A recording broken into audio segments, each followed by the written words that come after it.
நாம இன்னைக்கு இந்த வீடியோல பார்க்க போறது சேரன் இயக்கத்துல வெளிவந்திருந்த வெற்றி கொடி கட்டு இந்த படத்தோட ஒரு டிஸ்கஷன் தான் வந்துட்டு பார்க்க போறோம்.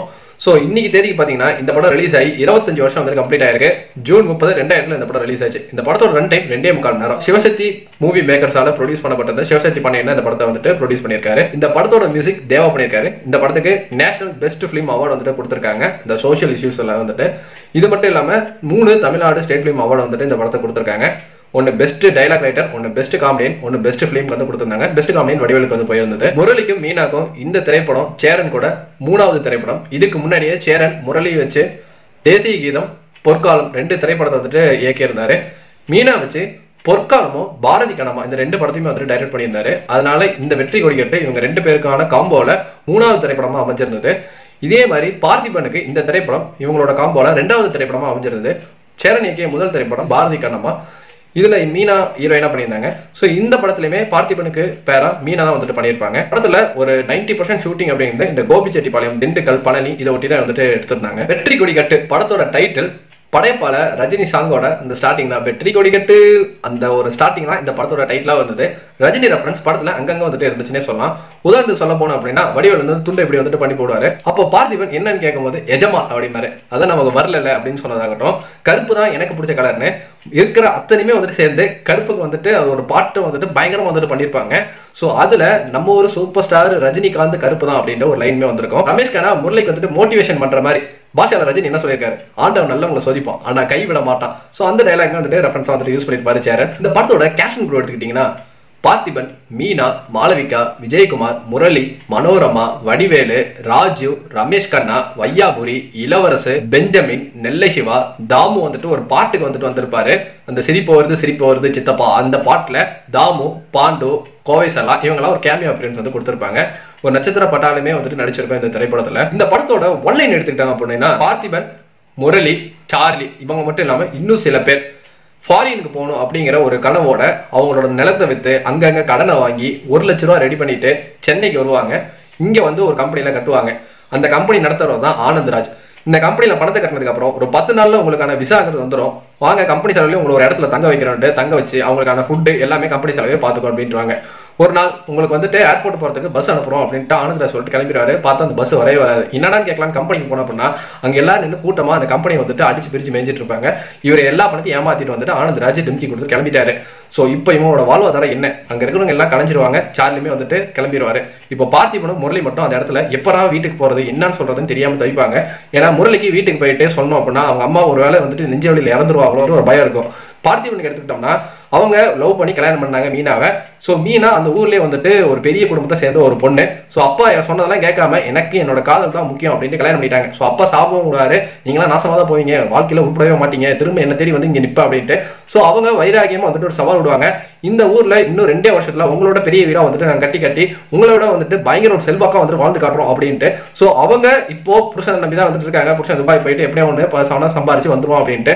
இப்ப போயிட்டு சொன்னோம் அப்படின்னா ஒருவேளை அவங்க நம்மளால வந்துட்டு வைராகத்தை நிறைவேற்ற முடியும், மனைவி இறந்துருவாங்களோ அப்படிங்கிற ஒரு பயம் பார்த்திபனுக்குமே இருக்குது. இதனால இவங்க 2 பேருமே எடுக்கிற ஒரு முடிவு என்னன்னா, நான் துபாயில தான் வேலை பாக்குறேன்ட்டு நீ எங்க வீட்டுல போயிட்டு இரு. இதே சைடு வந்துட்டு முரளியுமே வந்துட்டு என்ன சொல்லுவாங்க, நான் துபாயில தான் இருக்குன்னு சொல்லிட்டு நான் துபாயில இருந்து ஒன்று அனுப்புறேன்னு சொல்லி நீ எங்க வீட்டுல போயிட்டு இருந்துட்டு 2 பேருமே வந்துட்டு அவங்க வீட்டுக்கு போகாம மாறி வந்துட்டு போயிருவாங்க. பார்த்திபன் முரளி வீட்டுக்கு போயிருவார், முரளி பார்த்திபன் வீட்டுக்கு போயிருவாங்க. முரளி ஃபர்ஸ்ட் மீனாட சொல்லக்கூடியது, எனக்கு துபாயில வேலை போயிருச்சு, எனக்கு சொந்தம் சொல்லி யாரும் கிடையாது, துபாயில தான் வந்துட்டு உங்க வீட்டுக்காரரை பார்த்ததுமே வந்துட்டு ஒரு நட்பு ஏற்பட்டதுனால சரி நீ எங்க ஊருக்கு போ, எங்க வீட்டுல உங்களை வந்துட்டு ஒரு சொந்தக்காரனை பார்த்துப்பாங்கன்ட்டு அதனால உங்க வீட்டுக்கு அனுப்பிச்சு விட்டாருங்க. இதே விஷயம் பார்த்திபனுமே வந்துட்டு மனோரமா சொல்லும் போது எனக்கு துபாயில இருந்து வேலை போயிருச்சு, உங்க பையனை பார்த்தேன், ஃப்ரெண்டான, எனக்கு வேற சொந்த பந்தம் யாரும் கிடையாது, நீ எங்க வீட்டுக்கு போ, எங்க அம்மா உங்க பிள்ளைய வந்துட்டு பாத்துப்பாங்கன்னு சொன்னதுனால தான் இங்க வந்துருவாங்க. இவங்க 2 பேருமே அந்த ஃபேமிலியோட ஐக்கியமாயிருவாங்க, ஜெயில் ஆயிருவாங்க. இப்போ பொழப்புக்கு ஏதாச்சும் பண்ணும். இந்த சைடு பார்த்திபன் வந்துட்டு மனோரமா கூட சேர்ந்து மில்க் பிசினஸ்ங்கிறத ஸ்டார்ட் பண்ணுவாரு, மாடலாம் வாங்கி. இந்த சைடு எடுத்துக்கிட்டோம் அப்படின்னா முரளி மீனாவோட சேர்ந்து சமையல்ங்கிறது வந்துட்டு ஸ்டார்ட் பண்ணுவாங்க. அது வந்துட்டு அப்பயே வந்துட்டு ஃபாஸ்ட் ஃபுட்னு சொல்லுவாங்க, மொபைல் வந்துட்டு ஃபுட் அப்படிங்கிறது வந்துட்டு இந்த 2000 காலகட்டத்தில் வந்துட்டு சேரன் வந்துட்டு இந்த படத்தை வந்துட்டு வச்சிருப்பாரு. சோ அப்படி இவங்க வந்துட்டு சின்ன சின்ன ஸ்டார்ட் பண்ணி ஒரு ஹோட்டல் பிசினஸ் அளவு வந்துட்டு போயிருவாங்க. இவங்க 2 பேருமே வந்துட்டு விட்டதை வந்து நினைச்சு வருத்தப்படாம வாழ்க்கையில ஏதாச்சும் பண்ணி சாதிக்கணும் முயற்சி பண்ணணும் அப்படின்ட்டு ஒரு எடுத்துக்காட்டா இவங்க 2 பேருமே வந்துட்டு அவங்களோட லைஃப் வந்துட்டு வாழ்ந்துட்டு இருப்பாங்க. என்னன்னா 2 ஃபேமிலிக்குமே இவங்க 2 பேரும் இப்ப துபாயில தான் இருக்காங்க அப்படிங்கிற ஒரு விஷயம் இருக்கும். 2 ஃபேமிலியுமே வரக்கூடிய எமோஷன் சீக்வன்ஸ். அதே மாதிரி இந்த சைடு வந்துட்டு ஒரு சீன் நடந்தது பார்த்திபன் வீட்டுல, அதே மாதிரி அந்த சைடு வந்துட்டு முரளி வீட்டுக்கிட்டே ஒரு சீன் நடக்கும். இதுல வந்துட்டு 2 குடும்பமும் ஐக்கியம் ஆகிற மாதிரி பழனிக்கான ஒரு சீக்வன்ஸ் வந்துட்டு கொடுத்திருப்பாங்க. முரளியும் பார்த்திபனும் பழனியில் வந்து மீட் பண்ணி பேசலாம் இருக்கும் போது முரளியோட ஃபேமிலியை பார்த்திபன் கூட்டு வந்துருவாரு, பார்த்திபனோட ஃபேமிலியை முரளியுமே வந்து கூட்டிட்டு வந்துருவாரு. இந்த ரெண்டு ஃபேமிலியும் மீட் பண்ணாம அந்த கிராஸ் ஆகிற சீன்ஸ் வந்துட்டு ரொம்ப அழகா வந்துட்டு எடுக்கப்பட்டிருந்தது. இன்ட்ரோ ஷாட்டா வந்து ரொம்ப சூப்பரா வந்துட்டு அந்த படத்தை பழனியில முடிச்சிருப்பாங்க. இதை தொடர்ந்து செகண்ட் ஹாஃப்ல வந்துட்டு இந்த சைடு பார்த்திபன் வீட்டில் இருக்கக்கூடிய மாளவிகா, அதாவது பார்த்திபனோட சிஸ்டர் முரளி மேல வந்துட்டு லவ், அதுக்கான அந்த கருப்பு தான் சாங் வந்துட்டு பயங்கரமா வந்துட்டு போயிட்டு இருக்கும். இந்த சைடு எடுத்துக்கிட்டீங்க அப்படின்னா ரெண்டு சிஸ்டர்ல ஒரு சிஸ்டர் வந்துட்டு லவ் பண்றதை தெரிஞ்சுக்கிட்டு சரி அந்த சிஸ்டருக்கான மேரேஜ் பண்ணி வைக்கலாம்னு பார்த்திபன் வந்து முன்னெடுப்பாரு. சோ முரளி எல்லாமே தன்னோட தங்கச்சி கல்யாணம் வந்துட்டு அந்த பார்த்திபன் தலைமையில வந்துட்டு நடக்கும். இந்த சைடு மீனாக்கு வளகாப்புங்கிறது வந்துட்டு நடக்கும். அப்ப பார்த்திபன் எல்லாமே முரளி மொத்தத்தையும் வந்துட்டு தன்னோட ஷோல்டர்ல தூக்கி இந்த வளகாப்பை வந்துட்டு நடத்தி முடிப்பாரு. கூட ரமேஷ் கண்ணாவை ஹெல்ப் பண்ணுவாரு. இதுக்கு நடுவில் தான் ஒரு 50 நிமிஷம் போனதுக்கு அப்புறம் வடிவேலோட காமெடிங்கிறது என்ட்ரி ஆகும். ஏன்னா படம் ஸ்டார்டிங் வந்து சோகமா ஆரம்பிச்சு சோகமாவே போயிட்டு இருந்து குடும்பத்தோட எமோஷனல் சீக்வன்ஸ் இவங்க ரெண்டு பேருமே அந்த குடும்பத்தோட பாரத்தை தாங்கி அதுக்கப்புறம் தான் அவங்க சின்ன சின்னதாக ஒரு தொழில் பண்ணலாம்னு ஸ்டார்ட் பண்ணுவாங்க. இந்த ஒரு 50 நிமிஷம் கழிச்சு தான் வடிவேலோட காமெடிங்கிறது படத்துல என்ட்ரி ஆகும். ஒவ்வொரு காமெடியுமே இப்போ வரைக்கும் நின்று பேசும். அந்த அளவுக்கு தரமான காமெடியா இருக்கும். ஏன்னா வடிவேலுக்கும் பார்த்திபனுக்கான காம்போ தான். அந்த சைடு ரமேஷ் கண்ணாக்கு முரளிக்கான காம்போல காமெடிங்கிறது பெருசா இருக்காது. ஏன்னா ரமேஷ் கண்ணாக்கு இந்த உண்மையெல்லாம் வந்துட்டு தெரிய வந்ததுனால இவங்க ரெண்டு பேரும் சேர்ந்து சீரியஸா தான் வந்துட்டு இருப்பாங்க. இந்த சைடு வடிவேலுக்கு பார்த்திபனுக்கான காம்போல ஒவ்வொரு காமெடியுமே வந்துட்டு இப்போ வரைக்குமே நம்ம மனசுல வந்து அழியாத ஒரு காமெடியா இருக்கும். அதுல உதாரணத்துக்கு துபாயில நீ எங்க இருந்த, துபாயில அட்ரஸ் சொல்லு அப்படின்ட்டு பார்த்திபனை கேட்கறதாகட்டும். அதுல பார்த்திபன் சொல்றது துபாய் மெயின் ரோடு, துபாய் குறுக்கு சந்து, துபாய், அந்த சீன் உங்களுக்கு ஞாபகம் இருக்கும்.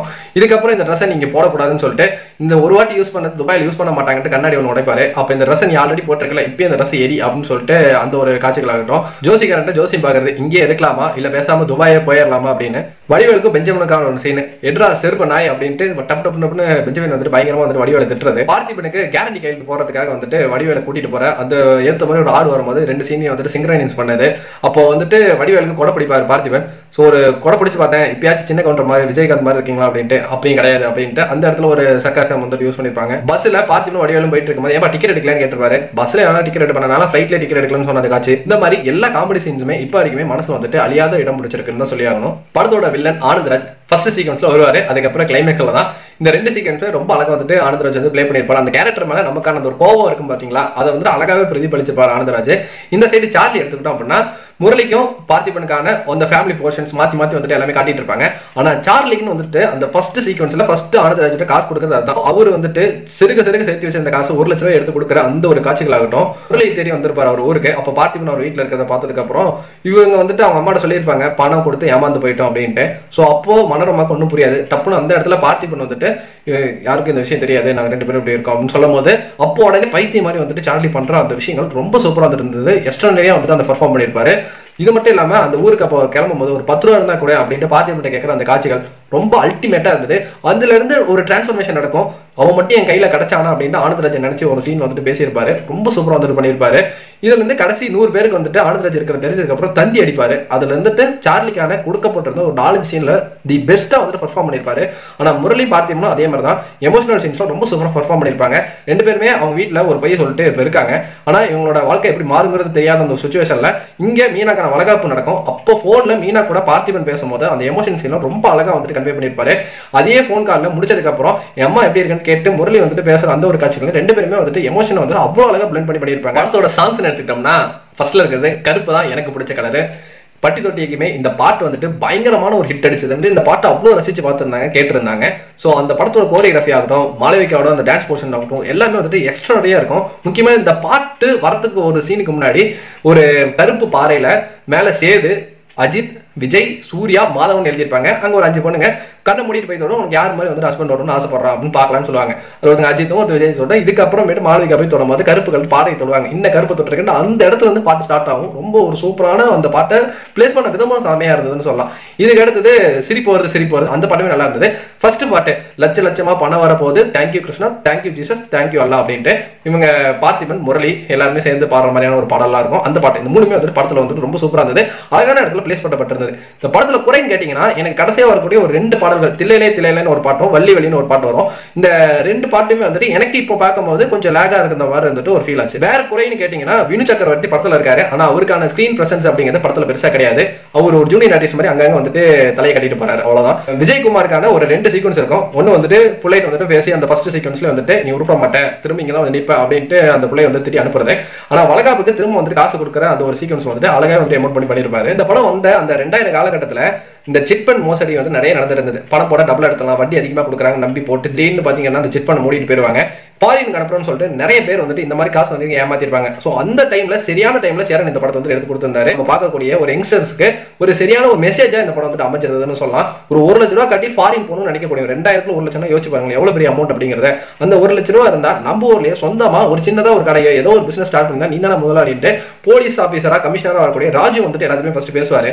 ஆனா ஃபர்ஸ்ட் சீன்ல இது முடிஞ்சதுக்கு அப்புறம் கடைசி கிளைமேக்ஸ்ல எதுக்கா ஃபாரின் போகணும் அப்படின்ட்டு பாத்திமும் முரளியும் வந்துட்டு அங்க இருக்கக்கூடிய எல்லாத்தையுமே பார்த்து ஒரு பேசுற மாதிரியான ஒரு 5 நிமிஷத்துக்கான ஒரு ஷாட் இருக்கும். அது ரொம்ப சூப்பரா வந்துட்டு எமோஷனலா அழகா வந்துட்டு கன்வே பண்ணிருப்பாங்க. டயலாக்மே வந்துட்டு அவ்வளவு அழகா வந்துட்டு ரொம்ப சூப்பரா வந்துட்டு அமைச்சிருப்பாங்க. நிறைய படம் நம்ம பார்த்தோம் அப்படின்னா ஹாப்பியா ஸ்டார்ட் ஆகி சோகமா வந்துட்டு எண்ட் ஆயிருக்கும். உதாரணத்துக்கு சேது இந்த மாதிரியான திரைப்படத்தை சொல்லலாம். ஆனா இந்த படம் சோகமா ஸ்டார்ட் ஆகி ஹாப்பியா வந்துட்டு எண்ட் ஆகி முடிச்சிருக்கும். அதுல மாளவிகாவுக்கு முரளிக்கான காதல் கடைசியா கை கொடுமா இல்லையாங்கிற அந்த ஒரு கடைசி நிமிடம் அந்த ஒரு பரபரப்போட வந்துட்டு சேரன் அழகா படத்தை வந்துட்டு முடிச்சிருந்தாரு. முக்கியமா இந்த படம் வந்து முடிஞ்சதுக்கு அப்புறம் வெற்றி கொடி கட்ட வேர்வை சிந்தி அவர்கள் சொல்லிட்டு எல்லாத்தோட பேர் லைனா வரும். சோ அது வரைக்குமே வந்துட்டு நான் இந்த படத்தை ரசிச்சு பார்த்திருந்தேன். அவ்வளவுதான் நண்பா.